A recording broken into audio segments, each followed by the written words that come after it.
Laneways, riverside seating and excellent eateries.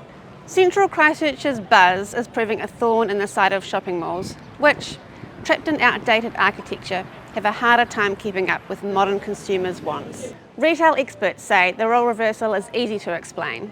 People no longer want retail therapy, they want an experience. I definitely prefer shopping in town. I like it because it's outdoors. There's lots of the new shops, which often the malls don't have. I prefer shopping, I suppose, really in town, really, because it's more open space, easy to walk around. Coming into town with friends, I'd much prefer to shop here in the centre city. I prefer shopping in town because it's like outdoors and you get like fresh air when you walk around. If I'm on a mission, I would go to a mall, or even better, I would shop local. Shopping in town, but only if it's good weather, because if it's bad, then it's better to go to the mall. Malls are just busy, car parks.